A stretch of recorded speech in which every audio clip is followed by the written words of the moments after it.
Hey, welcome to our ultrasound session. We just want to show you the 4 views in transthoracic echocardiography real quick. Come here with me. So here are the 3 common probes we use in general. Here's the linear probe, the curvilinear probe, and the phased array probe, otherwise called the cardiac probe. So for my transthoracic echocardiography, I use the phased array probe, otherwise called the cardiac probe, or its resolution is pretty good, but I get a good balance of depth and resolution with it. So I have a probe directed to the left side of the chest, just to the left side of the sternum, and my probe marker is directed to the patient's right shoulder. This correlates nicely to the left side of the screen I'm looking at, and it gives me a nice peristernal lung view. Here's the peristernal lung axis. I appreciate my left atrium, my left ventricular outflow tract, and the right ventricle. Here's the mitral valve with the anterior cusp or the leaflet opposing and touching the interventricular septum. Below that, or to the left side, is the left ventricle, and you can appreciate a good squeeze. Subjectively looking, I could tell that my EF is good. And then looking around the heart, you see this hyperechoic line, which is the pericardium. If there's an area of fluid or anechoic material in front of it, that will be concerning for pericardial effusion. Also looking at the descending aorta, where I'm pointing at, if there's fluid behind the descending aorta, that will be concerning for pleural effusion and not pericardial effusion. So here's the peristernal lung axis. My probe marker is directed to the patient's right shoulder. To switch to my peristernal short axis, I will rotate the probe 90 degrees, and the probe marker will be directed to his left shoulder. Looking at the screen, here's the left ventricle, pretty concentric. If you look at the right ventricle, it's not as thick as the left. I'm at the fish mouth, the mitral valve level. There's good squeeze concentrically for the left ventricle. That's the left ventricle with the mitral valve opening and closing. And you can see the concentric thickness of the left ventricular wall. The right ventricle is beside it, and you can see that there's no bowing of the interventricular septum. That might be concerning for right ventricular strain. And you can see the other free end of the right ventricle with good compliance.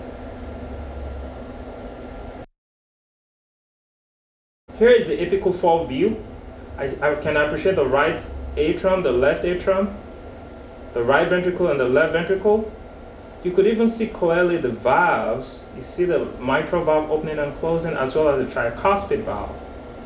And I can appreciate the free wall of the right ventricle. There will be a strain there or a limited compliance if there was right ventricular strain. In this view, I also get the opportunity to look around if there's pericardial effusion.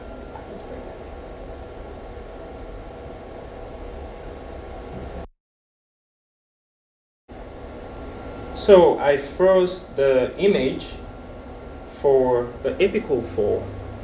Here's the right ventricle, the left ventricle, the left atrium, and the right atrium.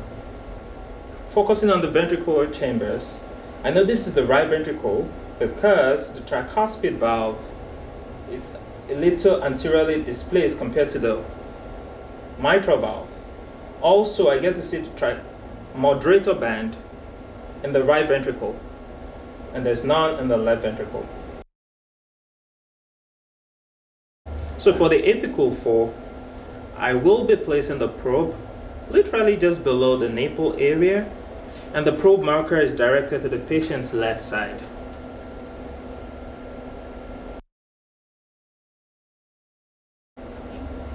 For the subscribed view, I'm using the lever, which is anterior here, as a window to look at the heart. I place the probe below this xiphoid process.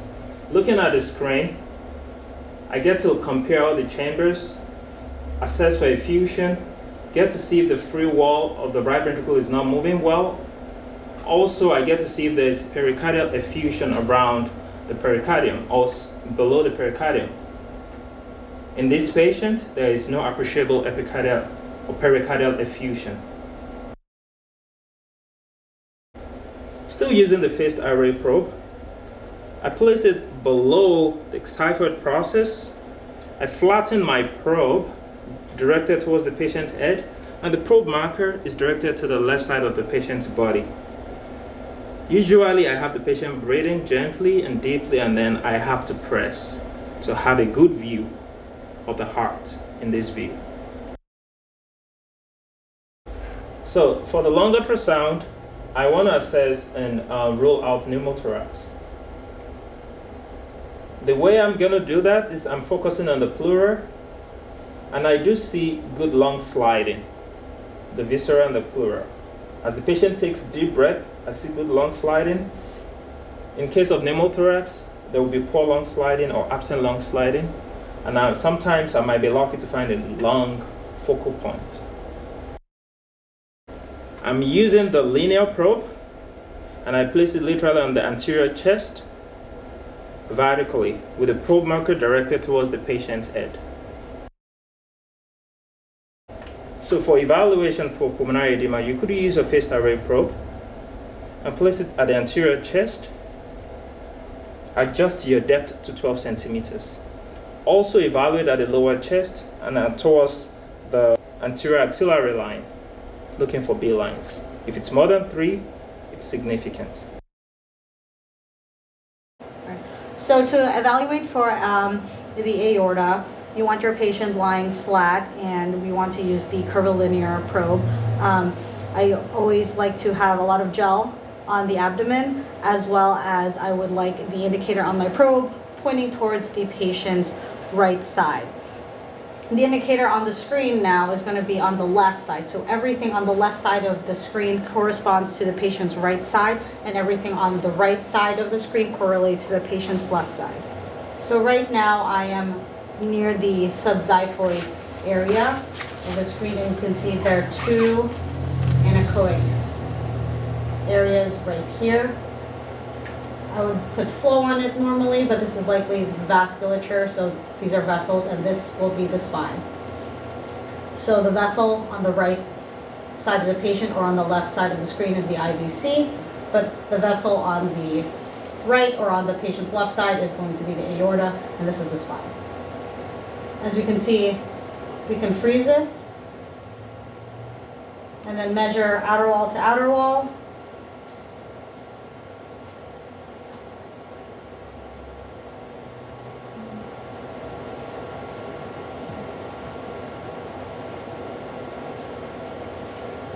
And it measures about 1.4 centimeters, which we're not concerned about.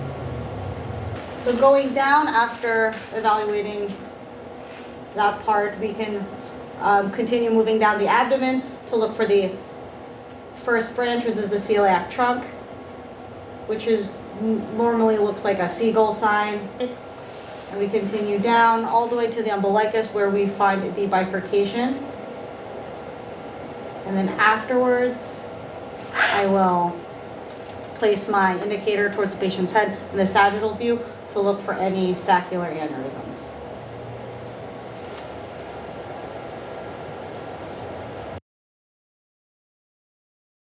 To evaluate for the FAST exam, I will be, again, using the curvilinear probe.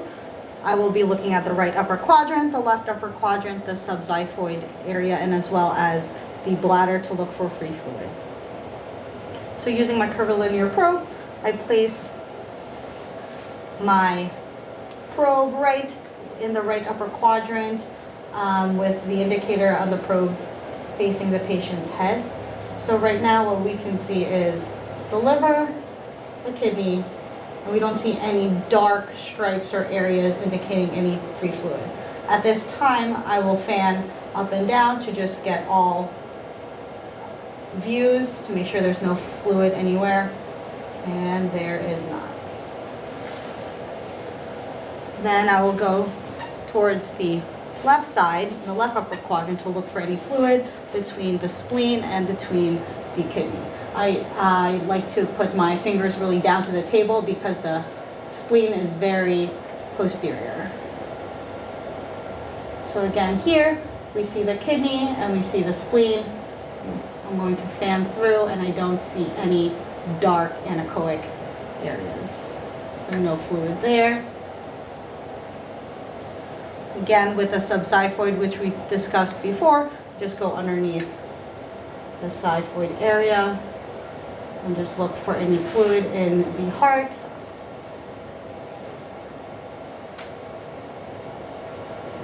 With my indicator towards the patient's left. Can you take a deep breath for me? Beautiful. There, so right here, no free fluid. And then I'll just assess for the bladder, which I do right here. And I will fan through, fan through.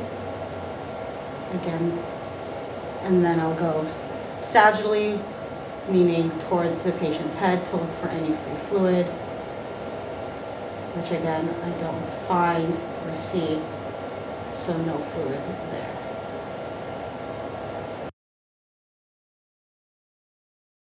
To evaluate for a DVT, we use the linear probe.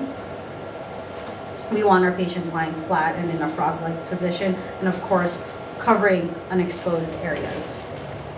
So I will have the indicator on the screen to the left, and then I'll have my indicator on my probe towards the patient's right side. And I really start at that inguinal area, right where the IVC dumps. So right now, what we can see here on the screen is the artery and the vein. So to determine which is the artery and the vein, you can compress fully and see which is pulsating. So this would be the artery, and this would be the vein. And the vein is more medial. So I compress fully, even when I can compress the artery. I let go, and then I move down the leg. So I'll move down more and increase my depth to look for the vein and compress. And I move further down, again increasing our depth to look for the vein. So with the looking for a popliteal DVT, you want the patient to have their leg bent as you go underneath, right behind the knee, right?